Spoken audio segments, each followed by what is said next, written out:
If you like cool and funky retro watches, boy do I have a watch for you. The Brew Metric. Funky retro style timepieces that draw upon vintage watch design language and, not kidding here, but also coffee. Aesthetically, Brew watches take their design cues from espresso machines. Their brushed and polished surfaces, their colours, curves and contours, and the overall feel of an espresso machine. Which in my opinion, obviously I also like coffee, but just in general is really, really cool because the Brew Metric is completely original, unlike anything else, and is most definitely a watch that stands out next to timepieces 10 to even 100 times its price. Like, it's so out there, but it works so well. Anyway, getting right into the specs, it sports a hybrid VK68 Mecha Quartz chronograph. Now this has a sweeping seconds hand and a flyback reset, which is really, really good for the price range. Its accuracy is plus or minus about 20 seconds a month, so about 0.6 to 0.7 seconds or so a day, which again, I mean, it's a quartz. Well, it's technically a hybrid of quartz and mechanical, but we'll get into that later. But its accuracy is really good. That's all you need to know. It does only sport 50 meters of water resistance, so no swimming, but it will be fine washing your hands or going in the rain and etc. And it's not a dive piece anyway, so I think that's perfectly acceptable. It has a flat sapphire crystal, which is actually really good for its just under $400 price range. Its case and bracelet are industry standard 316L stainless steel with a signed folding clasp and micro adjustments. Oh, love them. They make it so you can get the perfect fit for you and change your fit very slightly on the go as your wrist size changes throughout the day, expanding and contracting from heat and stress, etc. It comes in a variety of colors, from the PVD black to the gold to the just normal. So I do think there is a design for every sort of style out there. And with a 36mm diameter, a 20mm lug width, a 41.5mm lug to lug, and being just under 11mm thick, it wears so nice on all wrists. It really does wear really well. The history is actually extremely brief because the company was only founded in 2015, so it's really, really new, and was founded originally in New York City by John Ferrer just because he was in a coffee shop and likes watches, which I think is a really fun, funky story to come up with your company with, as well as that being why the designs are based off of coffee and espresso machines, which I just think is really cool. Now, to get into my personal review, I'll start by saying it's an extremely nice watch for a $395 price tag. The whole design is unique. The finishing is really good. The flat sapphire crystal is amazing for the price range. I mean, it doesn't even get better than sapphire crystal when you're buying £500,000 watches, or $500,000 watches, I should say. The watch is aesthetically pleasing and is a statement piece that stands out anywhere and works really well with more of a vintagey retro aesthetic. The coffee bean logo is tasteful. The case back is engraved very nicely. It has micro adjustments, and most importantly, the movement is also actually really good. What I mean by this is that the movement is obviously high accuracy and low maintenance because it's quartz, technically, but it also looks fabulous. As for those unfamiliar with the caliber, it's a hybrid offering quartz accuracy overlaid with mechanical chronograph mechanisms. So you get the satisfying click on the pushers, the sweeping seconds hand, the flyback reset, and it is technically still half mechanical, so it's really good, and it's extremely accurate for such a low price.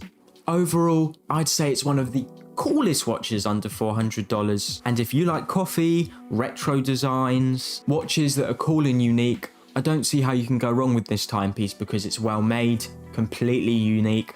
In my opinion, looks really good, but obviously people have different tastes, and there's just nothing wrong with it. It's just an overall great watch. Are you looking for a great dive watch with a price tag that doesn't make your heart skip a beat? Well, this might just be the one for you. Now, to get right into the specs, the Orient Kamasu 2 sports an impressive 22 joule automatic in-house movement.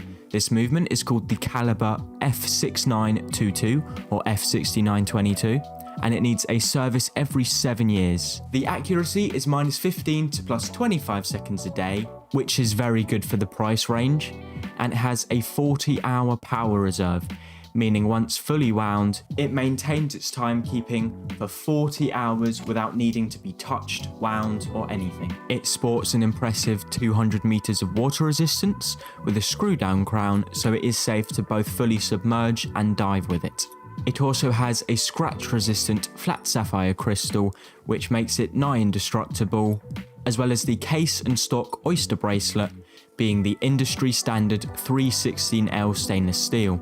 This is nothing overly amazing, but it is better than most in the price range, with a mix of brushing and polishing. The bracelet includes micro adjustments for changing sizes throughout the day. Also, given the obvious vintage diver aesthetic, this watch would look fantastic on any vintage style tropic or waffle rubber strap. It has a 120 click unidirectional bezel made of aluminium, also known as aluminum, and comes in a large range of many dial colours with nice gradient effects. Now, it is 41.8mm, but with a conservative 46.8mm lug to lug, so it doesn't wear too big, and can of course work on smaller wrists, as well as large. As well as this, it is 12.8mm thick, meaning that it doesn't wear too big and doesn't look like a plate on your arm. Now for the history. Orient is a Japanese watch manufacturer founded in 1950 by Shogoro Yoshida. The company started as an independent watch manufacturer, specifically of wristwatches, in the aftermath of World War II, and throughout the 60s and 70s it continued to expand its product line and introduce several notable watches, including the King Diver and the World Diver. In the 80s, the company began focusing on mechanical watches, which became a hallmark of the brand, and in the 90s, Orient faced a stiff competition from the quartz watch industry, which of course became more popular due to low costs, low maintenance, and high accuracy. Despite this, Orient continued to produce mechanical watches, and in 1999, the company introduced the first Japanese mechanical watch with a power reserve indicator. In 2001, Orient was acquired by Seiko Epson, a subsidiary of the Seiko Group, which allowed the company to expand its product line and distribution network. In 2004, Orient introduced its first mechanical chronograph, the Orient Star Retrograde, which was well received by watch enthusiasts, and in 2017, the Orient Kamasu was released, being one of their most successful watches, along with the Bambino, see the video on that soon, due to its high specifications in a good-looking watch at such an affordable price. The Orient Kamasu 2 is a very slightly improved version of the original Orient Kamasu, and is, at least in my opinion, one of, if not the current best diver on the market for such a low price tag. Now, for my personal review, I'll start by saying that the Orient Kamasu is pretty damn nice for the price tag. Under £200 for a well-finished case, lovely gradient dial, and a bracelet with both brushing and polishing. It has a movement that's extremely good for the price, outdoing things like Seiko 5 and the Seiko Presage for a lower price, as well as the fact it is of course in-house by Orient, which is always a very nice thing to see. It can also work as a daily watch, a sport watch, of course a diving watch because that's what it is, and with a sapphire crystal it's safe in most situations. The watch also wears very comfortably, and the clasp is very simple but works just fine. There's nothing wrong with it. And as well as the bracelet, it can also work very well on Oyster Flex bracelets or rubber bracelets, I call them Oyster Flex, which gives it a bit more variety and a bit more wear, which is something you'd like in a watch. And lastly, and oh my god, is this a lovely thing, I can't believe that the Tissot PRX doesn't have it, but it has micro adjustments. Micro adjustments are so lovely, both to get the perfect fit and also just to change throughout the day, because of course your wrists expand and contract throughout the day, so they change very slightly. Overall, I'd say it's an amazing watch and is one of the best divers for the price range, in my opinion, beating things such as the Seiko 5 and obviously the Casio Duro. Not only is it a good automatic movement that is in-house, but it's also got good overall specs, a timeless design, a brand with good history, and a lovely range of dials. In watch collecting, many look for the best value for money watches with good specs, design and a history that's interesting. And today's watch is no exception to that. The Seagull 1963, a watch with an interesting history, a cult-like following, and most importantly, a fully mechanical chronograph movement for around $200. Also, I do understand it doesn't sound good in terms of the fact it is a Chinese-made watch, including the movement I'm talking about, but its base is actually a Swiss movement, and the quality overall is pretty darn good for the price, so don't let it being Chinese made deter you. Now we are going to go over a few things, starting with its rich history, then its specifications and design, then the movement, which is the Seagull ST19, my personal thoughts, and lastly, if you should buy it or not. But to begin, it's important to start with the history of Seagull, which was founded in Tianjin back in 1955. Now, at this time, the Chinese government ordered a national initiative to establish a Chinese watchmaking presence. Thus, in 1961, the Chinese government called on a Tianjin factory to create a chronograph for the Chinese Air Force, which was called Project 304. One pretty major issue, however, for trying to issue a chronograph is that no Chinese chronographs actually existed at the time. Luckily for China though, one of the 3 primary Swiss manufacturers of chronograph calibers at the time, called Venus, with the other 2 being Valjoux and La Magna, was trying to invest in modernising their collection. Thus, they were trying to sell the tools and equipment that they used to make a thing called the Venus Caliber 175, which was already outdated at the time, mainly being used in the early 40s, late 50s. The Chinese watch company pretty much jumped at the opportunity and bought all the tools, which they then used to make the ST19 caliber, which is actually a slightly modified Venus 175, not quite the original, as it has 2 to 4 extra jewels depending on which Seagull 1963 you buy. With the watches now made, they were issued in 1963 to the Chinese military, thus the name the Seagull 1963, though the brand manufacturing them only technically rebranded their name to Seagull in the 70s when they started to export them. Now, this watch actually ended up stopping production and becoming a piece pretty much only major military watch nerds knew until they were bought back by Seagull in the early 2000s. However, there are actually a lot of manufacturers of this watch that aren't technically the original Seagull factory, so it does get confusing because whether they're fake or not is up to debate because the rights aren't owned by a particular place. It's confusing. But pretty much, don't worry, the ones you find on AliExpress, for example, are the genuine thing, even though sometimes they're a lot cheaper than from the official Seagull store, so I would actually recommend buying on somewhere like AliExpress. Getting right into specifications, though I will also quickly say specifications aren't everything as some people seem to think. If you like a watch, just buy it. Main thing about getting a watch is buying one you like. And of course, specifications aren't everything, they're just nice to have. Anyways, the Seagull 1963 sports a 19 to 21 dual manual wind chronograph movement, a 42-hour power reserve, a 38mm case size and 12.7mm thickness, as well as a 46mm lug to lug, so it does wear slightly thick, but it's still a very good and wearable size. It does only have 30 meters of water resistance, so basically it's fine in the rain and that's all, no swimming or anything, and it has a signed star crown with industry standard 316L stainless steel. The crystal is acrylic at base, but for an extra $20 or so you have the option to make it sapphire, which I'd recommend, and it also has an open display case back to show the movement. As for the design itself, it's actually very aesthetically pleasing, with a vintage patina-like champagne dial, a basic shape generally on a NATO strap but one that works well on leather as well. The hand and markers work very well together, and I actually quite like the red star logo design as it stands out but in a tasteful way. Overall, its specs aren't anything special. It's definitely not on the same terms as something like a San Martin, but the specs definitely are not bad, especially for the price range. I mean, a sapphire crystal is as good as it gets. A fully mechanical, manual wind chronograph for the price is pretty much unheard of.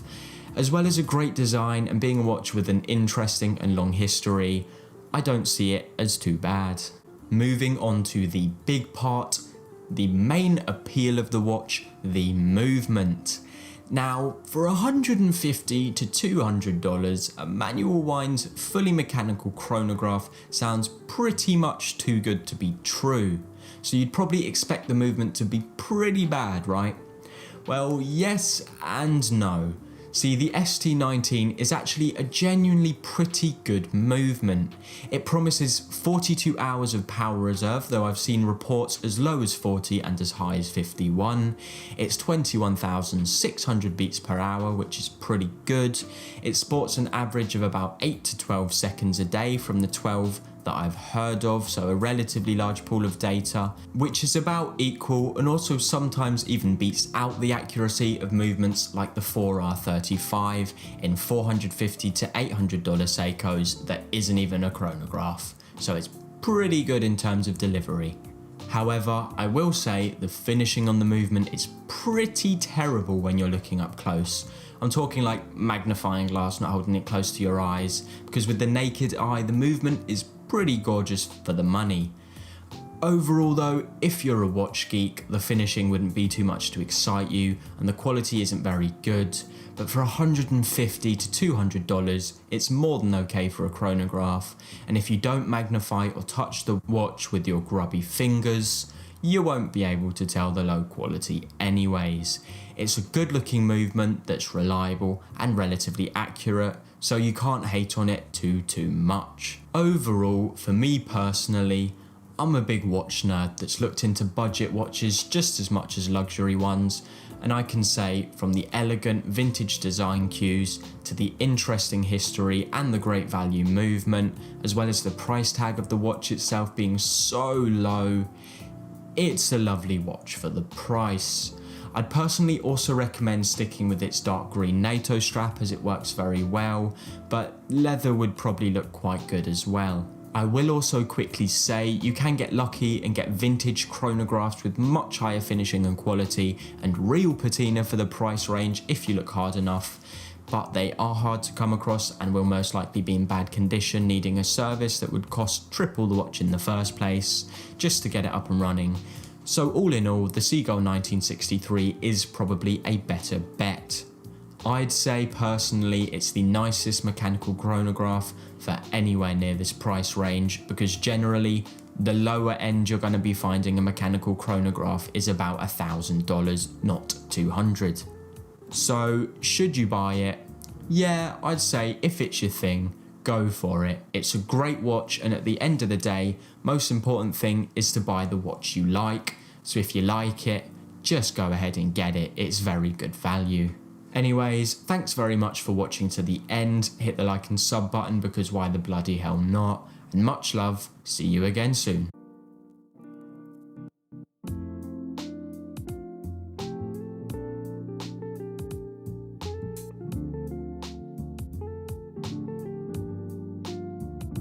So many people like the Tissot PRX, which I am currently wearing, and I will say, after a few months of having one, it's definitely good and it's great value, but I'll definitely be selling mine too. But we'll get into that later. First is specifications and price. With the quartz version I have here, known as the mint green or Tiffany dial, it is $400, with the automatic version being $740. Now, both of these are, of course, 40 or 35mm cases. As I'm sure you all know, the 35mm case was recently released, and in my personal opinion, 35mm case wears a lot nicer. But if you have larger wrists, the 40mm is also a really good size, and it does work on smaller wrists too. I just think that personally the look of the 35mm is better.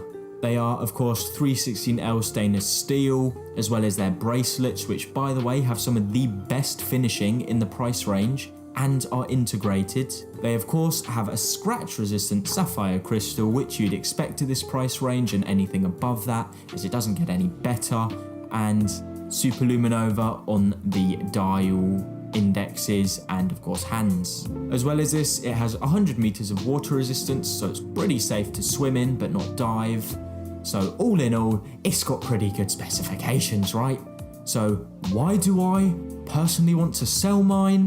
So it is a great watch, but for me personally, I think I'd rather just have a cool micro brand or something that's not so common, you know?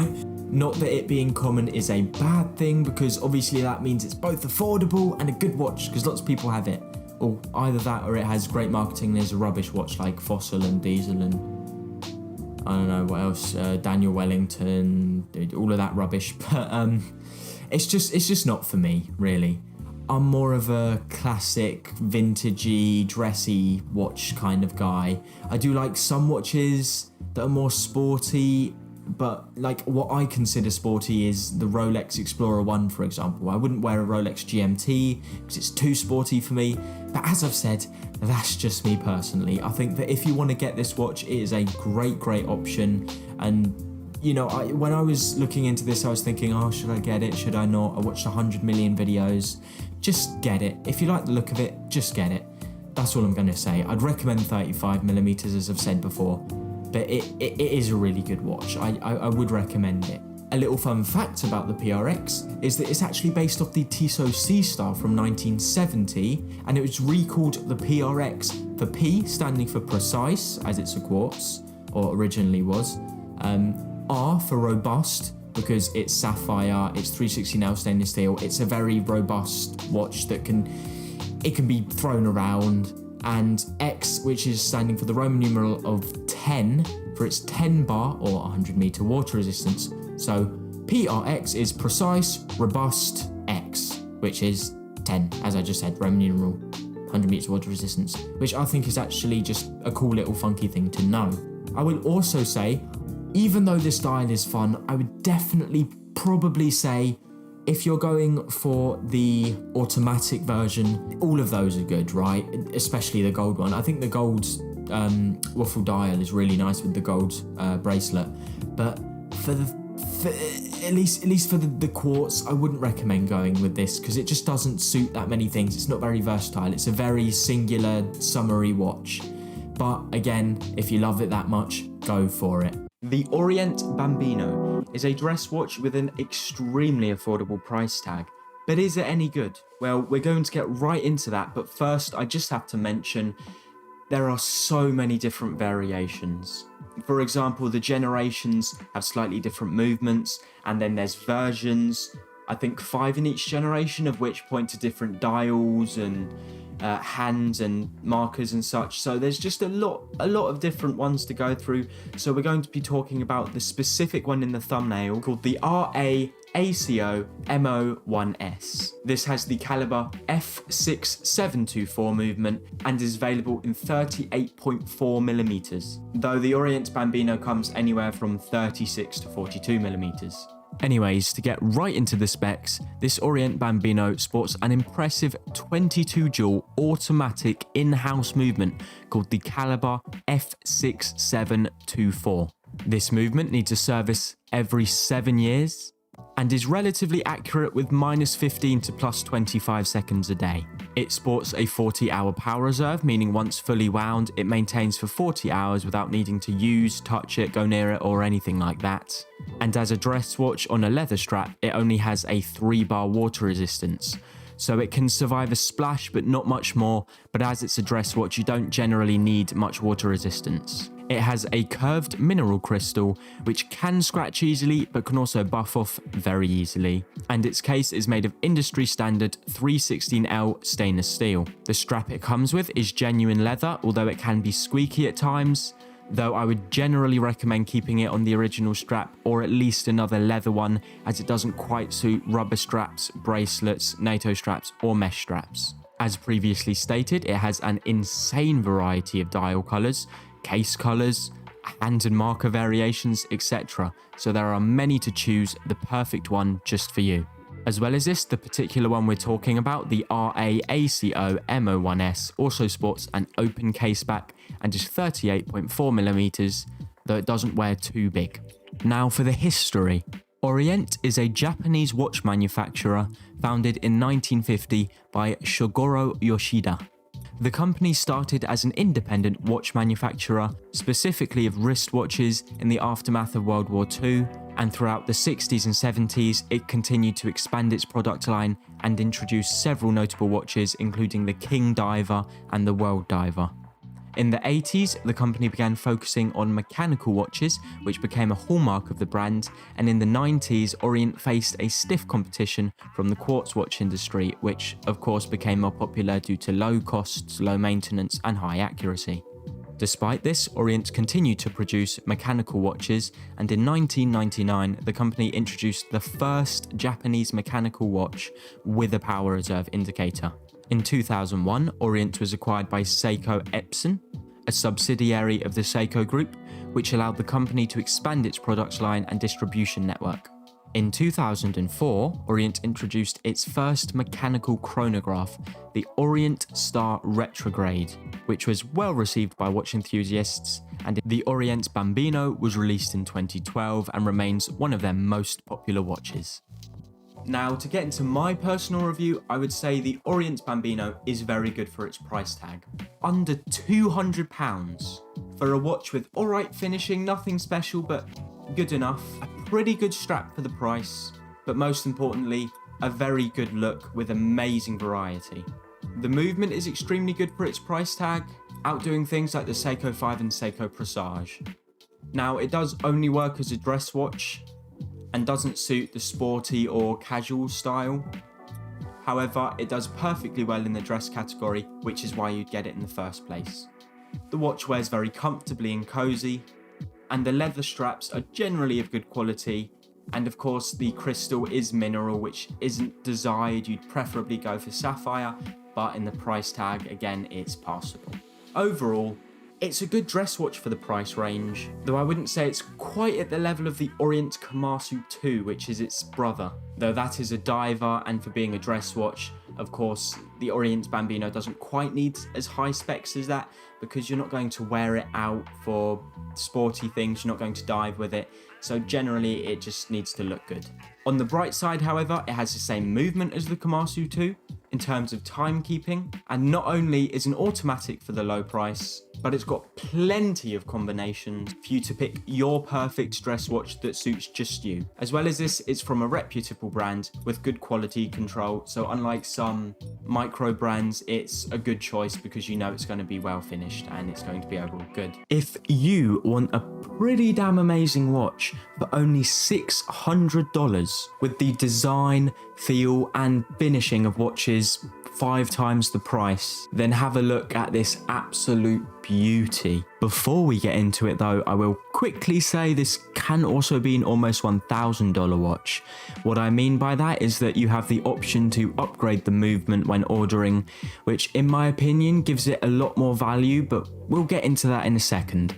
First of all, the $600 version sports a 25 jewel automatic movement called the Ronda R150. The accuracy of this movement is plus or minus about 12 seconds a day. The $1,000 version, however, which you can pick when buying and select the upgrade movement, sports a very impressive premium Sellita SW200-1, which is 26 joules and has an accuracy of about plus or minus 4 seconds a day. The watch also sports 50 meters of water resistance, so no swimming, but it will be fine when washing your hands or in the rain. You don't need to worry about it then. And it also has a flat sapphire crystal, which is what you expect of something in this price range. The case and bracelet are industry standards 316L stainless steel, with that bracelet being integrated and both wears nicely and looks very good. It also has a butterfly clasp, so sadly no micro adjustments, but the links are so small you should be able to get a very comfortable fit. Its finishing is very nice, with a combination of polished and satin brushed finishes that highlight the unique shape of the watch. It has a very unique vertically elongated Cotes de Genève dial that creates a spectrum of beautiful shimmers depending on the lighting, and I really think it's up there in terms of dials for the price range. It also has a 37mm diameter with a 47mm lug to lug and is 9.5mm thick, so it wears very nicely on all sizes of wrists. The history of the company is extremely brief because it was only founded in 2017 by Sebastian Courgenes and Jules van Helvoort. I probably butchered those names, but I have no idea. Anyway, they crossed paths while living abroad and shared a passion for watches and watch collecting, and they are actually also both Dutch, hence the name Haen. I don't know how to pronounce it, but the spelling Haen, which means moon in Dutch. Now, to get into my personal review, I'll start off by saying that it is an extremely nice watch for a $1,000 price tag. The whole design is unique, the finishing is very good, it has a flat, scratch-resistant sapphire crystal, which is, you know, as good as it gets. I would also personally recommend spending the extra $400 to upgrade to the Sellita SW200-1 movement, as it's a very, very good movement and isn't found in much more expensive watches like I don't remember the references, but you know, some $3,000 Tudors and $2,000 Oris watches, as the Sellita SW200-1 actually has 4 levels: standard, which the accuracy is about 12 to 30 seconds a day; special, where the accuracy is 7 to 20 seconds a day; premium, which is 4 to 10 seconds a day; and chronometer certified. I'm not exactly sure on the accuracy of that, but I think it's like a second a day or something crazy like that. But this watch is the premium version, so even in terms of the Sellita SW200-1 being good at the standard range, it's the premium version, which is very, very good. The watch is aesthetically pleasing to the eyes and stands out, looking similar to much more expensive, you know, $50,000 Pateks and APs, but still having its own flair and design cues. And when buying the more expensive version with the Sellita SW200-1, it does actually have an open case back, which normally for watches in this price range aren't too great because the movements tend to be rubbish. But the Sellita SW200-1 is not only a really good functional movement, but it's a gorgeous movement too, and I do believe it has some engraving in it as well, so it is customized. Overall, I'd say it's one of the coolest watches for just under $1,000, and if you want a watch that looks extremely high-end and luxury, that wears very nice, has its own design, has a very reliable but also aesthetically pleasing movement, a nice integrated bracelet that will stand out in your collection, and is good value, especially with a good dial, it's a great buy. I have nothing to complain about it with. Just put into simple terms, this is a recap video, so it's just showing a couple of my previous videos, and I just want to say thank you so much for the support. If you enjoyed this recap, like and subscribe please, because it is greatly appreciated, and have a lovely day.